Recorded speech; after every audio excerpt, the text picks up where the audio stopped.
All right, so in this video, I'm gonna go over something that's very important, something you guys have been asking about a lot, and that is how to get on the inside, how to get past the long range puncher, the tall fighter. Now there's a lot to this. I have a whole instructional video on my website that covers how to do it, anything and everything you need to do to get there. But in this video, I'm gonna go over some of the basics, some of the setups, and some of the things that you need to get there. Now the first key to get past anyone with long range is that you don't want to be right in front of them. So the key is you need lateral motion and head movement, lateral motion and rhythm. Once you understand that, once you understand the different ways to start, then your start, or the way you go in, becomes less predictable. It's like any other sport, whether you're one-on-one in basketball, soccer, or hockey. You either got to go left, right, or through the person if you want to get around them. And so you got to have ways to make them think you're going one way and you're going the other. You're going one way and they think you're going that way, you go the other, you go back again. So you have to have all these sort of fakes and rhythms built into what you're doing. And that comes from lateral motion and rhythm. Now today, I'm going to teach you as if we were doing a lesson. I'm going to break it down slow and steady so that you understand the drills. Because I think you have to understand the importance of drills. In boxing, it's not always that, oh, I know this, so now I can do it. It's more that you have to teach your body to teach you. Once you do enough drills, your body knows how to do it, and your body will help you understand what you need to do in the situation. So we're gonna break it down really piece by piece, fundamentally work the drill. You can have this drill so that you can work it in all your shadow boxing and everything that you're doing. Boxing takes a lot of time, takes a lot of patience. It's one reason why I never understand people who come to my videos and say, your videos are too long or they're too boring. I mean, the truth of the matter is, if you wanna really learn boxing, it is long and it is boring. I'm actually giving you the summarized version. So for those of you with the patience and the willingness to stick it out, you have my respect. Now, before we get into the video, I want to let you know that this is not only for the shorter range fighter, this is also for the tall range fighter setting up their shots.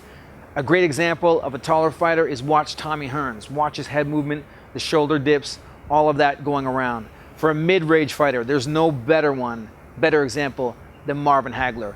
Watch the head movement, the rhythm, the fakes, the dips. It's all set up. And for a short range fighter, okay, of course, you got Mike Tyson. Who doesn't love Mike Tyson for getting on the inside? But one that you can watch where you're gonna see this very dynamically and very much in action is Manny Pacquiao. Head movement and lateral motion in everything he does to set up his shots. Okay, so from a technical point of view, you're in your stance. Well, the first thing that you need to know is, what are the different ways that you can start? What are the different ways you can start an attack? Well, most commonly, we all know, I can go straight in. Now, if you're in front of a taller fighter who's got their fist in your face, or you have a hard time covering all that ground, this is probably one of the worst ways to go because it's easy for them to time you, especially if you're standing still. If you're standing still in one spot and then you're here moving around, standing still, and as soon as you go home, they can time you easy because they know where you are, they know what you're about to do, and they can see the difference between non-movement and movement. So the first thing you need to get down is lateral motion. So let's break it down like this. All you're gonna do is in your stance, just get used to moving left and right. Here I go left. I keep my left foot in front. It's opposite for southpaw. I move right. I move left. I move right. Okay, this is just the start of it, just to get used to the motion. Let's say I'm working right here in a 360, then I would work it like this.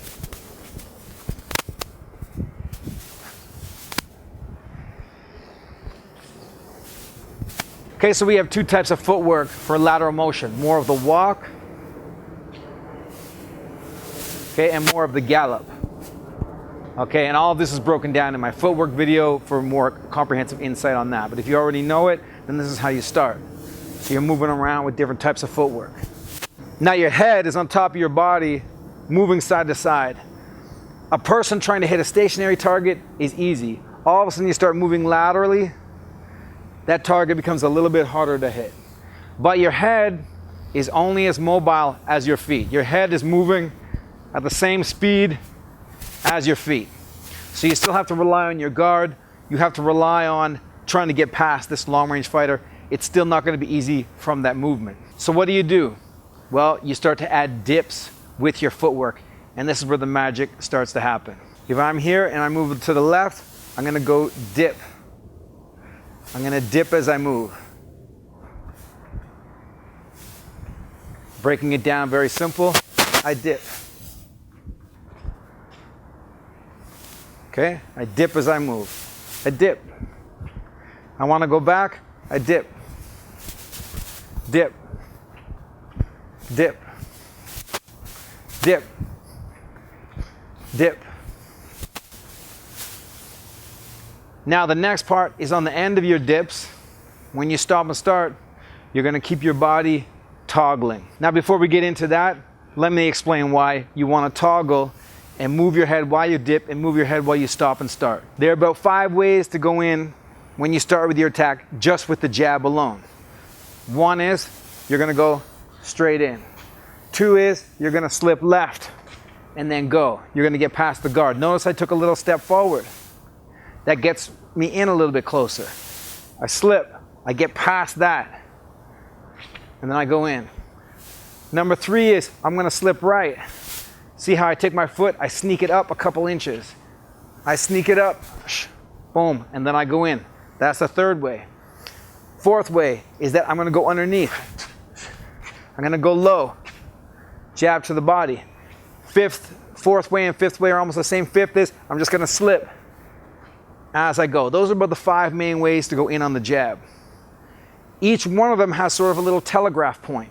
If I'm going to go here to the left, well, that little dip left tells the person, oh, I might be coming. Or if I go to the right and then throw, that tells them I might be coming. Or I might go left, right, and then just come right up the middle. Basic. If I'm toggling left and right, it makes it hard to know which way I'm coming in with. I may be moving to the right and then throw the jab to the body. I may be moving to the left, throw the jab to the body. I'm moving left, I slip and go. It's all coming from your footwork and your head movement and your setups and your unpredictability. I can go this way, I can go this way, I can go low, I can slip as I come in, or I can just go straight. So now you let the person know that with your lateral motion, you have a ton of options. You have 5 options to start with. The question is going to be, which one are you going to go in with? That's the question on your opponent's mind. And you want to make them ask that question all the time. And the only way to do that is you have to have your lateral motion in your rhythm. You have to have it built in. The key is also you got to be in shape for it too. So you got to practice it and you got to be in shape for it.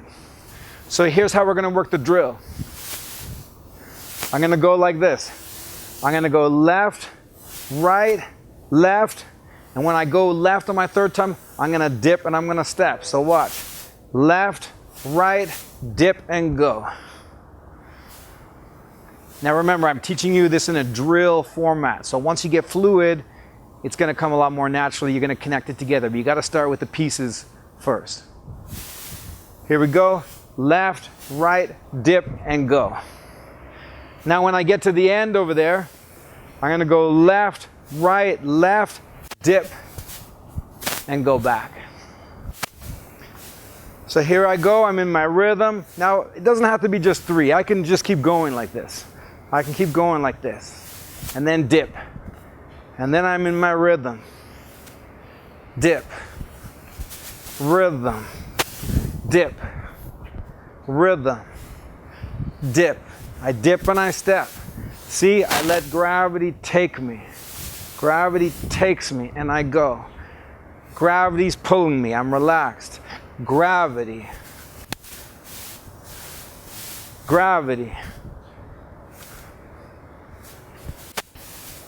Okay? Once you get into this tick-tock rhythm and start moving around with different types of footwork, now all of your attacks can come out of that. So I'm going to give you like a little fluid example right now.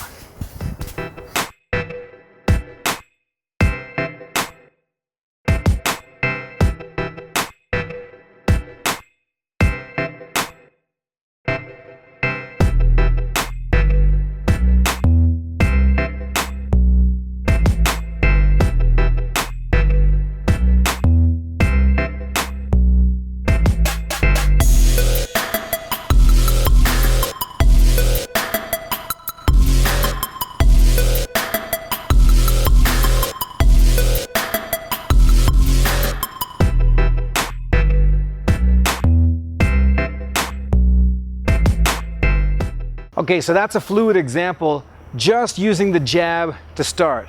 I didn't start with any right hands. I didn't start with any lead hooks.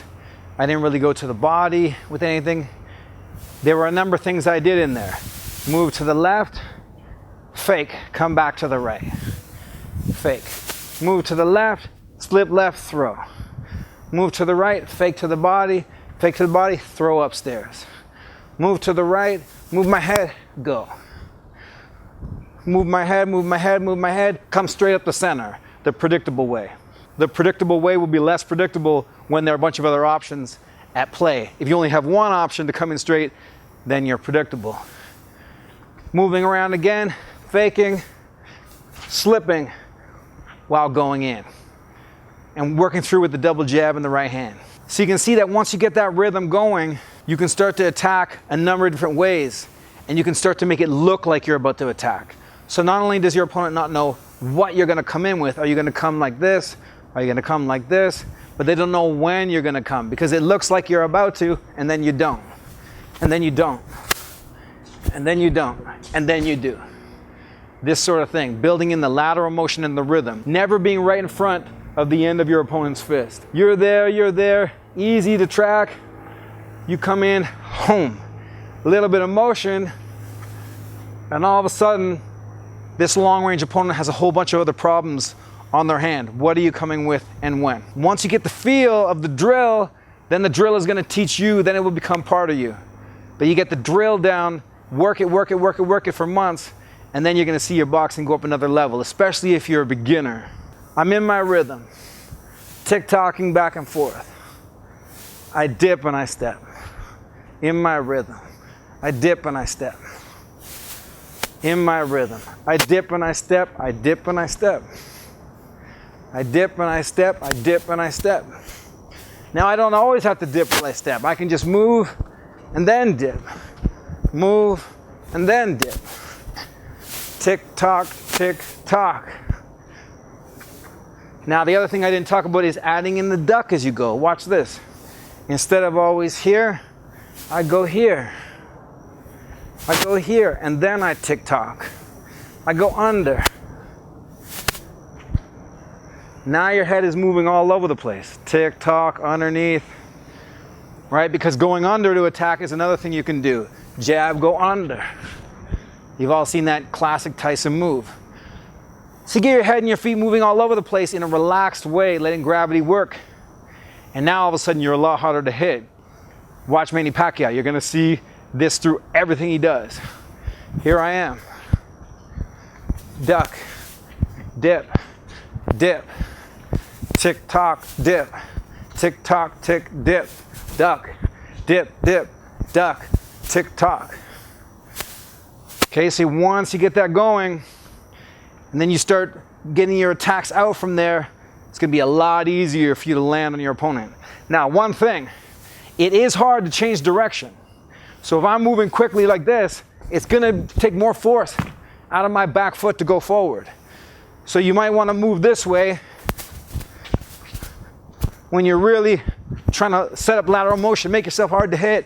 But then once you're going to hit, you can slow your feet down just a little bit before you go in. Slow your feet down just a little bit so that you can feel your balance. You watch any good fighter, especially from the Fab Four days, Leonard, Hagler, Hearns, Duran, and you watch this rhythm and everything they do. And then you got all kinds of style in there because you got Duran, like a Pacquiao, pressure fighter, setups, lots of setups in Duran's work. Faking, feinting, going to the body, coming upstairs. You watch Hearns, tall, long-range pressure fighter with head movement and slickness. Again, Sugar Ray, fakes and feints all over the place. And then Hagler, just non-stop rhythm in everything he does. Of course, you got Tyson. Of course, you got Pacquiao. Work this drill into your boxing. Work it separate, on its own. Bring it to your footwork. Bring it to your shadow boxing. Bring it to your bag work.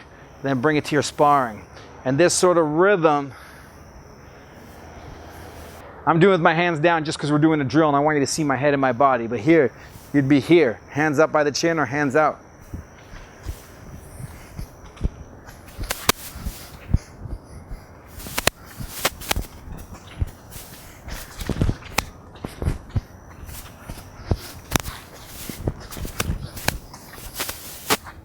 Work this rhythm, you're gonna see some huge improvements in your boxing, especially getting inside on the taller opponent. And for taller opponents, you're gonna have a much easier time setting up your shots. Now, one last thing I never asked you guys to do. Subscribe below, hit that bell, hit the subscribe button. YouTube is a big part of what I do. So for this channel to be as successful as it can, that's very important to me. So I really appreciate it. Actually subscribe below, and that's gonna really help me out. But in the meantime, work this drill and hope it really helps out your boxing. Thanks for watching, guys. Peace.